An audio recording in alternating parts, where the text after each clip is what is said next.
नमस्कार दोस्तों।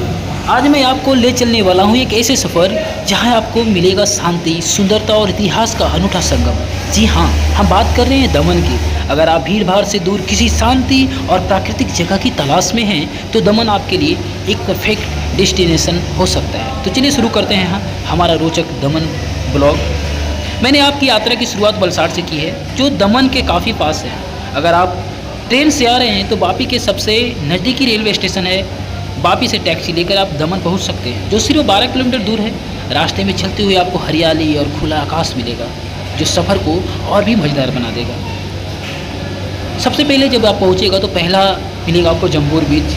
जम्बूर बीच पर कदम रखते ही मुझे महसूस हुआ कि मैं एक अलग ही दुनिया में आ गया हूँ। यहाँ का शांत वातावरण और समुद्र की ठंडी हवा एकदम ताजगी देने वाली थी। मैंने यहाँ थोड़ा समय बैठकर समुद्र की लहरें का आनंद लिया है। और दोस्तों, अगर आप एक एडवेंचर से शौकीन हैं तो यहाँ पैरासेलिंग और जेट स्काइंग की जैसी वाटर स्पोर्ट भी की जा सकती है। मैंने भी पैरासेलिंग का मज़ा लिया है और समुद्र के ऊपर से भी दमन का व्यू एकदम शानदार था। दूसरा स्टॉप है आगे चलने के बाद होता है देवका बीच। देवका बीच थोड़ा शांत और कम भीड़ वाला है, लेकिन इसकी सादगी में भी कुछ खास बात है। यहाँ के पत्थर और काले रेत का संयोजन इस जगह और भी खूबसूरत बना देता है। मैंने यहाँ कुछ समय टहलते हुए गुजारा और आपको यकीन नहीं होगा, यहाँ की शांति आपके भीतर तक सुकून देती है। इसके बाद मैंने दमन के सबसे प्रमुख ऐतिहासिक स्थल सेंट जेरोम फोर्ट का दौरा किया। पुर्तगाली वास्तुकला से सजा यह किला इतिहास प्रेमियों के लिए एक खजाना है। यहाँ आकर मुझे ऐसा एहसास हुआ जैसे मैंने इतिहास के पन्नों में खो गया। किलों के ऊपर से पूरे दमन का नज़ारा देख सकते हैं, जो त्रिभुज है। आगे जाने के बाद आपको नानी दमन फोर्ट मिलेगा। दमन का सबसे बड़ा किला मोटा फोर्ट है, जिसे नैनी दमन फोर्ट भी कहा जाता है। यह किला अपने विशाल प्रवेश दरबार और मजबूत दीवारों के लिए प्रसिद्ध है। मैंने यहाँ कुछ समय बिताया और किलों की प्राचीनता और भव्यता को महसूस किया। यह जगह आपको पुर्तगाली संस्कृति और उसकी वास्तुकला से जोड़ती है। और जब आप भूखे रहते हैं ना, तो आपको खाने की इच्छा और खाने का स्वाद यहाँ का कुछ अलग है।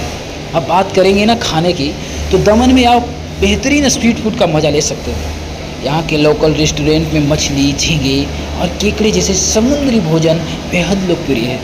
मैंने फिश करी और फ्राइड प्रॉन्स का स्वाद लिया था, जो एकदम लाजवाब था। अगर आप शाकाहारी हैं तो आप गुजराती थाली का स्वादिष्ट भी ले सकते हैं। यात्रा का अद्भुत अनुभव है। जब आप सबसे बड़ी बात है ना दोस्तों, कि दमन का सफ़र मेरे लिए बेहद खास रहा है। यहाँ की शांत हवा, समुद्र की लहरें और इतिहास की गहराई ने मेरे दिल में एक अलग छाप छोड़ी है। अगर आप भी किसी ऐसे जगह की तलाश में हैं जहाँ आप प्रकृति के करीब जा सके, तो दमन एक बेहतरीन विकल्प है। दोस्तों, मैं सोचा कि आज हम जब दमन में हूँ तो मैं आप सभी को दमन के बारे में कुछ जानकारी मैं आपको दे दूँ। और सबसे बड़ी बात है यार, भगवान ने हम लोगों को, प्राकृतिक ने ऐसा इतिहास रचा है, ऐसा बना करके हम लोग को भेजा है कि हम लोग भगवान का बनाया हुआ हर वो चीज़ को महसूस कर सकते हैं। और उसको महसूस करने के बावजूद देखते हैं, महसूस करते हैं। और भगवान को तो हम लोग देखे नहीं है ना, लेकिन जब महसूस करते हैं ना, तो मुझे लगता है ऐसा कि जब जिस चीज़ों को देखने से हमारी महसूस में इतनी खुशियाँ आ सकती है, तो भगवान जब रचा होएगा, ऐसी सुंदरता दृश्य बनाए होंगे, तो बनाने वाले कैसे होंगे। चलिए फिर, ये तो आधुनिक दुनिया की बात है यार। दमन है ना यार, पुर्तगाली का एक उपनिवेश था। भारत का केंद्र शासित प्रदेश दमन द्वीप का हिस्सा है। ये छोटा सा शहर अपनी प्राकृतिक सुंदरता और समृद्ध इतिहास, शांत वातावरण के लिए माना जाता था। दमन की यात्रा उन लोगों के लिए एक आदर्श स्थान है जहाँ रोज़मर्रा की ज़िंदगी की भागदौड़ में सुकून मिलता है। यहाँ आकर के पल बिताते हैं, सुकून मिलता है उन्हें। यहाँ का ताजगी हवा, यहाँ की सड़कें, क्या बताऊँ आपको। ये जो जम्बूर बीच की बात करते हैं ना, ये दमन का सबसे प्रसिद्ध समुद्र तट है। शांत और साफ पानी के साथ यहाँ की रेत भी बेहद मुलायम है और इस जगह और भी आकर्षक बनाती है। देवका बीच है, शांत और कम भीड़ वाला। तो दोस्तों, यह मेरा ब्लॉग है आज का, और मैं आपको प्राकृतिक से भेंट करा रहा हूँ। और आपको पसंद आया हो तो आप एक लाइक और मेरे चैनल को सब्सक्राइब भी कर दीजिएगा, क्योंकि मैं आपको जब भी कहीं भी आनंद लूँ ना, तो मैं आपको एक खुशियाँ आपको महसूस करा सकूँ। दमन के भी ऐसे और सी जगह हैं जिसे आप अपनी मैं मिलता रहूँगा मैं आपसे हर वो वक्त जहाँ मैं खुद खुशी महसूस करूँ, और मैं आप सभी को अपना ब्लॉग के जरिए आपको महसूस कराऊँ। दमन का समुंदर न केवल अपनी प्राकृतिक सुंदरता और शांत माहौल के लिए जाना जाता है, बल्कि इसके साथ कई रहस्यमय और रोचक कहानियाँ भी जुड़ी है। सदियों से यह समुद्र उन व्यापारों और सैनिकों और यात्रियों का गवाह रहा है जो इसकी लहरें से होकर गुजरे हैं। आज मैं आपको दमन के समुद्र की एक ऐसी कहानी सुनाने जा रहा हूँ जो यहाँ के स्थानीय लोग के बीच काफ़ी प्रचलित है। यह कहानी सदियों पुरानी है, जब दमन पुर्तगाली के शासन में था। कहा जाता है कि उस समय समुद्र तट के पास एक विशाल मंदिर था, जिसमें एक बहुत बड़ी और भारी घंटी लगी थी। यह घंटी इतनी विशाल थी कि इसे कई लोग मिलकर ही बजा पाते थे, और जब यह बजती थी तो इसकी आवाज़ पूरे दमन में गूंजती थी। लोग इस घंटी को पवित्र मानते थे और कहते थे इसकी ध्वनि से समुद्र की लहरें भी शांत हो जाती हैं। एक बार एक बहुत भारी भीषण तूफान आया जिसे दमन को हिला कर रख दिया। इस तूफान के मंदिर को बुरी तरह से क्षतिग्रस्त कर दिया और विशाल घंटी समुद्र में गिर गई। कई लोग कहते हैं कि जब घंटी समुद्र में गिरी तो लहरें ने उसे अपनी गहराई में छिपा लिया। इसके बाद वह घंटी कभी नहीं मिल पाई।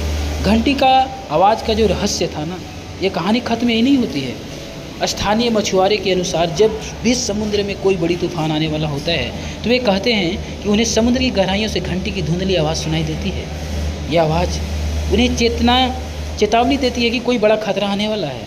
यह रहस्य घंटी की आवाज़ मछुआरे के बीच एक संकेत मानी जाती है, और जब भी वे इसे सुनते हैं वे जल्द से जल्द तट पर लौट आते हैं।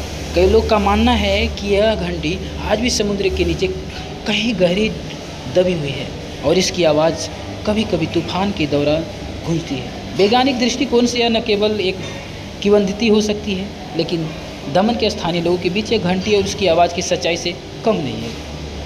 यार, दमन के समुद्र से जुड़ी एक दिलचस्प कहानी है जो मछुआरे के बीच बहुत प्रसिद्ध है। वे कहते हैं कि समुद्र कभी कभी अपनी लहरें के जरिए लोगों को अपने पास बुलाता है।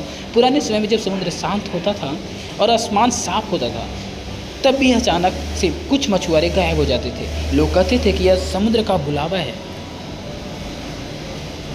किंवदंती के अनुसार बोलते हैं ना कि समुद्र अपनी गहराई में रहने वाली आत्माओं के लिए किसी न किसी रूप में बलिदान मांगता है। जब कोई मछुआरा अचानक गायब हो जाता था तो माना जाता कि समुद्र ने अपनी गहराइयों में समा लिया हो।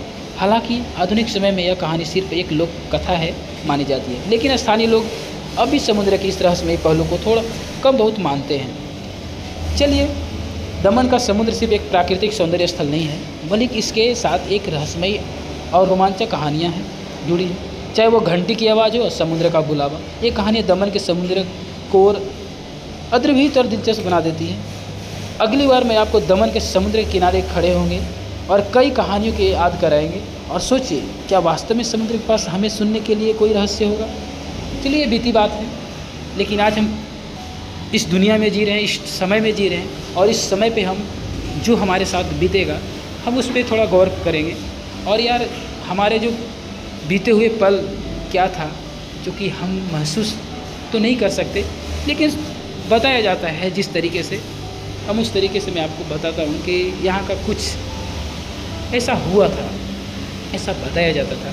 चलिए, मिलते हैं आपको नेक्स्ट वीडियो में। तब तक के लिए आप लाइक वीडियो कर दीजिए, शेयर कर दीजिए।